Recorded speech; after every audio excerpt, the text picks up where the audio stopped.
So this is a Marmon Industrial Controls panel. It's a fairly universal panel. It has the HMI on the door, which is for human interface. It has an emergency stop to shut things down if you needed to, and through door disconnect that if the power is on, it won't let you open the door.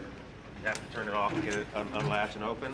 This is going to be our main three-phase. This is where the power comes in. This particular one runs at 480 volt three-phase, and then he brings in his main disconnect and distributes that power to other devices through the distribution block. Single phase, like household wiring, you would have one hot wire that has the voltage on it, and then you get a neutral and a ground. Three phase gives you three hot wires, no neutral. Each leg is 240 volts by itself, and when you put two legs together, it makes the 480. The power supply up here is running on three hots and a ground instead of a hot and a neutral. So none of this would run on household voltage at all.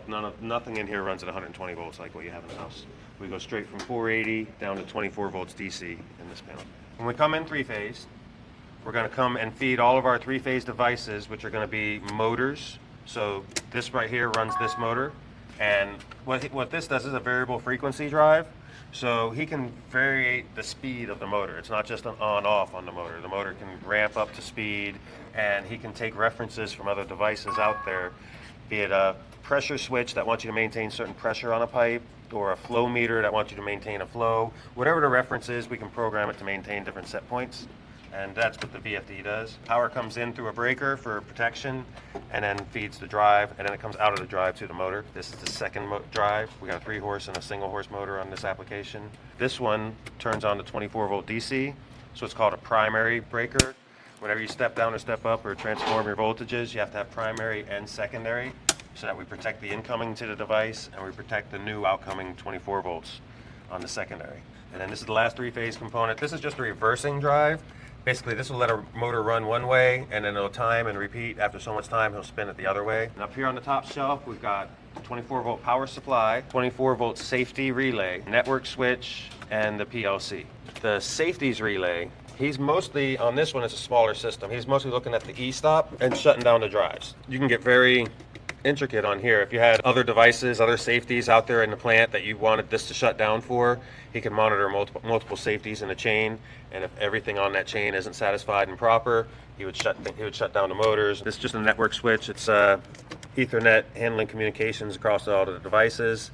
The PLC is the main brain of the system. The touch screen gives us screens and displays so that a human being can operate it. Those two communicate, HMI and PLC. These two motor drives are also on here. That's the EA1 and EA2.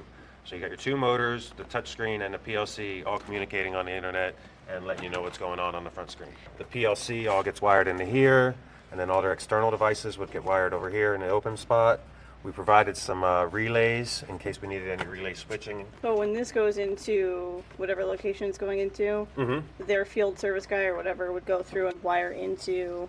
They're going to bring all of their stuff from the machine that we're running. Say, like when I was saying before, you might need flow meters or pressures or stuff. They'll bring in the pressure sensors, the flow meters, and they'll all land on here. So the PLC can read what pressures are out there, how fast it's flowing, and then that'll be on his inputs, and then he'll relay the output to the drives to say you need to speed up or slow down, we're not reaching the pressures.